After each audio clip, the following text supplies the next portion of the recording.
78 Sports TV here. Salute to the mighty LDBC. Smash the like button, hit the subscribe, turn on your notification bell so be notified when I drop a new video. And if you're digging the video, go ahead and share this joint. Man, y'all ain't gonna believe this nonsense, man. Well, actually, you will.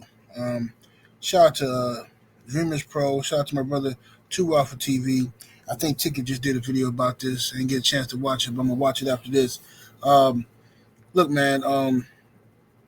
Rich Paul, who is LeBron James' friend and professional glaze maker, this man. Look, I understand loyalty. I respect loyalty.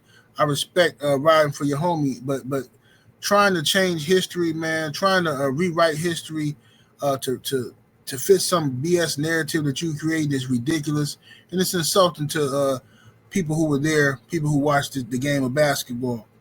Rich Paul is claiming that when LeBron was in Miami, the Miami Big Three was not really a Big Three, it was a Big Two.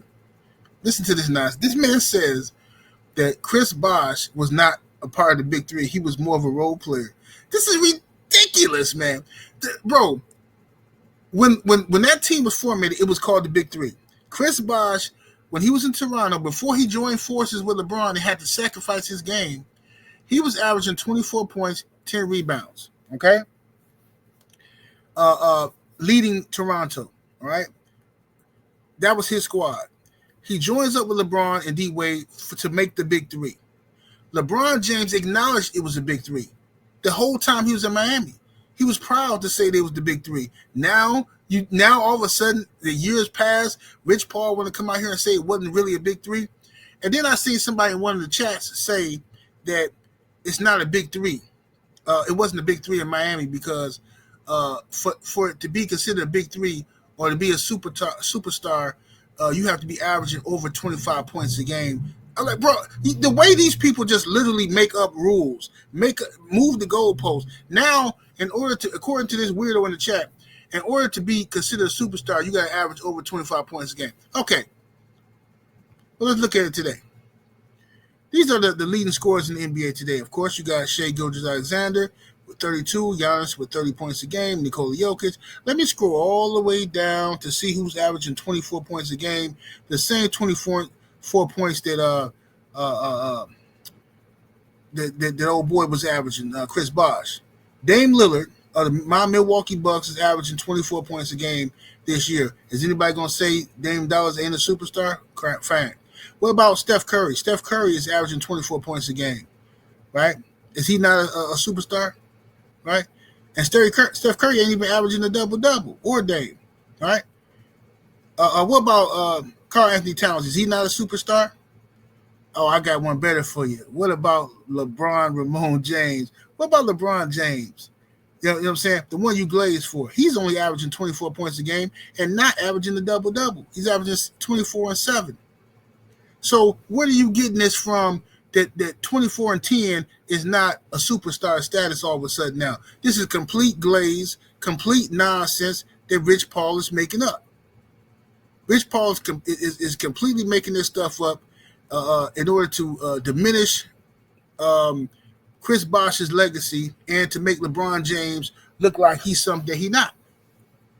Like he did. They always trying to make it seem like LeBron is going up against the grain. He doing all this by himself. He got to put the whole team on his back. LeBron never really had no help.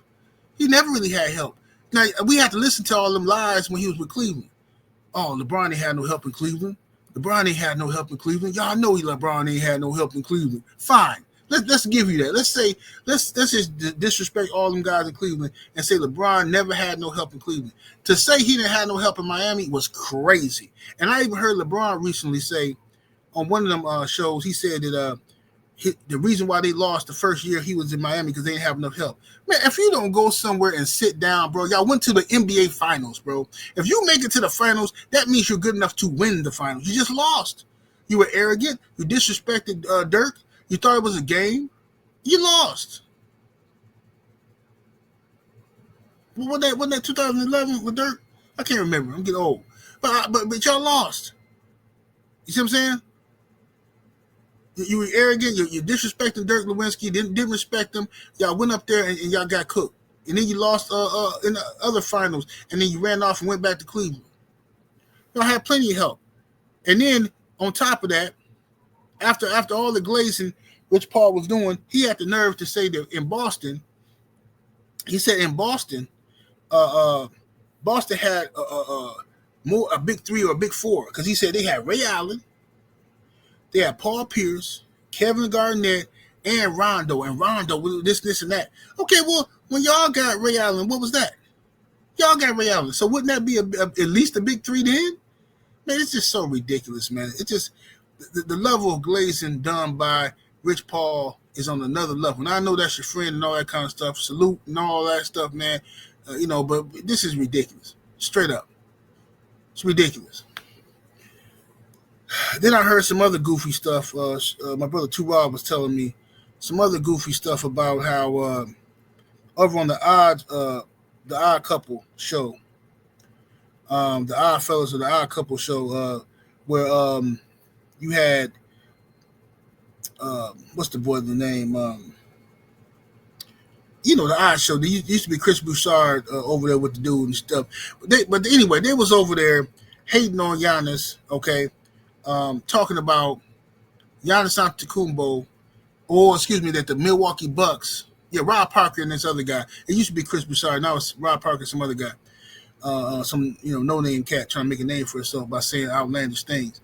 But he says they said what team was the most disappointing, this year, and this guy says that the Milwaukee Bucks was the most disappointing team this year.